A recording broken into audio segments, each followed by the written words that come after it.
तो सीबीएसई की तरफ से एक बहुत ही इंपॉर्टेंट अपडेट उन बच्चों के लिए जो क्लास 10 बोर्ड एग्जाम की प्रिपरेशन कर रहे हैं और उन बच्चों के पेरेंट्स के लिए भी जानना बहुत जरूरी है। पूरी अपडेट क्या है मैं बताऊंगा, लेकिन इस वीडियो को एंड तक जरूर देखिएगा।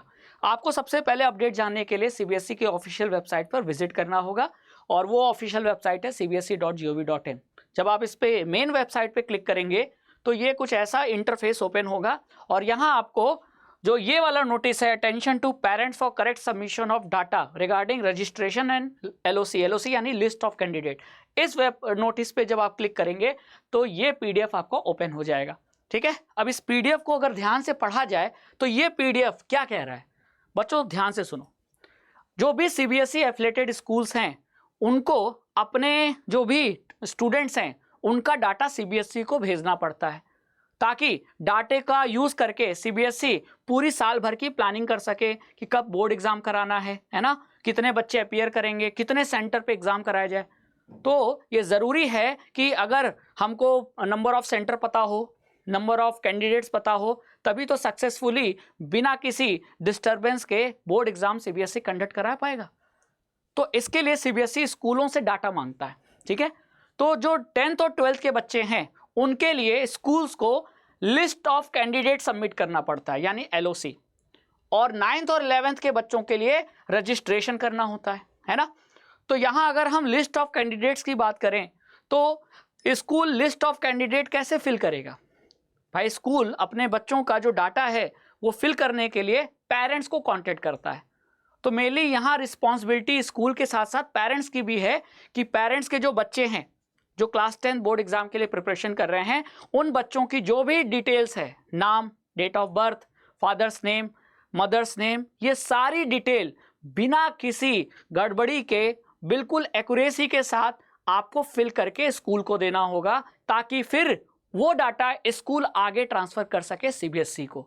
और इस तरीके से जब एक्यूरेट डाटा मिलेगा सीबीएसई को तो सीबीएसई के लिए बहुत आसान हो जाएगा बोर्ड एग्जाम कंडक्ट कराना और फ्यूचर में कभी भी कोई दिक्कत नहीं आएगी। जब बच्चा आगे ग्रेजुएशन, पोस्ट ग्रेजुएशन या किसी जॉब के लिए तैयारी करेगा तो जब डॉक्यूमेंट वेरिफिकेशन होता है तो जो आपका क्लास 10th और 12th का जो सर्टिफिकेट होता है ना उसी को तो डॉक्यूमेंट वेरीफाई करने के लिए मांगा जाता है, क्योंकि डेट ऑफ बर्थ के लिए तो क्लास 10th का सर्टिफिकेट ही मांगा जाता है। अब अगर आपने क्लास 10th के इंफॉर्मेशन में डेट ऑफ बर्थ गलत फिल कर दी तो जाहिर सी बात है कि फिर आगे चल के आपको जॉब में प्रॉब्लम आएगी। जब आप गवर्नमेंट जॉब करेंगे वहाँ डेट ऑफ बर्थ गलत मिलेगा है ना क्लास 10 के सर्टिफिकेट पे, तो फिर आपका जॉब से आपको निकाल दिया जाएगा है ना। तो इसीलिए ये बहुत ज़रूरी है कि हम स्टार्टिंग से ही करेक्ट इंफॉर्मेशन दें।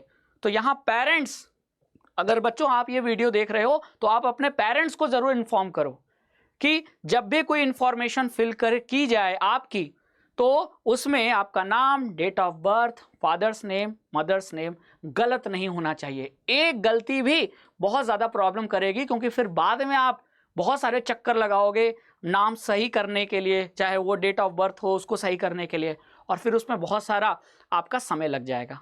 तो क्यों ना पहले से ध्यान रखा जाए। तो इसीलिए इसमें साफ साफ बोला गया है कि schedule for submission of LOC. ठीक है, तो जो सीबीएसई ने स्कूलों को डेट बता दी है वो डेट ये है कि 5 सितंबर से लेकर 4 अक्टूबर तक के बीच में आपको जो भी बच्चे की डिटेल है उसका डेट ऑफ बर्थ, नाम, मदर्स नेम, फादर्स नेम बिना किसी गलती के सही सही फिल करना है। और अगर आप लेट हो जाते हो तो आपसे फ़ी भी चार्ज होगा और वो फ़ी आपको फिर स्कूल वालों को देना पड़ेगा। ठीक है, और स्कूल वाले फिर क्या करेंगे, पेरेंट्स से लेंगे।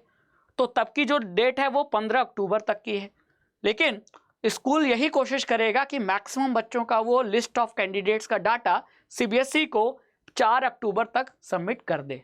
लेकिन इसके लिए ज़रूरी है कि पेरेंट्स जो बच्चों का डाटा दे रहे हैं उस डाटा में वो उनके नाम का, डेट ऑफ बर्थ का, मदर्स नेम का, फादर्स नेम का ख्याल रखें।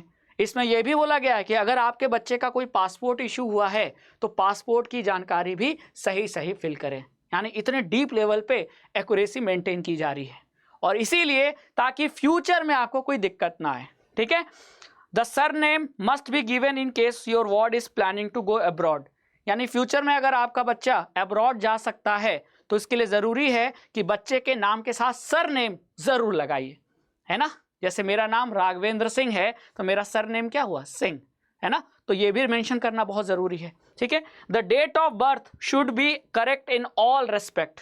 डेट ऑफ बर्थ पे बहुत ज्यादा फोकस किया गया है, क्योंकि एक नंबर का फेर डेट ऑफ बर्थ आपका बदल देगा, ठीक है। तो ऐसी छोटी छोटी जानकारियों को सही सही फिल करना है, यही पेरेंट्स की जिम्मेदारी है।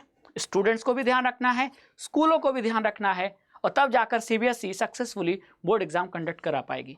तो आई होप कि अब आप ये वीडियो समझ गए होंगे कि ये वीडियो कितनी इंपॉर्टेंट थी आप तक पहुंचाना। तो मैंने अपना काम किया, अब आपको अपना काम करना है, अपने वार्ड का सही इंफॉर्मेशन फॉर्म में फिल करना है और स्कूलों को देना है, ताकि स्कूल उस लिस्ट ऑफ कैंडिडेट्स को आगे सीबीएसई को फॉरवर्ड कर सके। तो थैंक यू सो मच।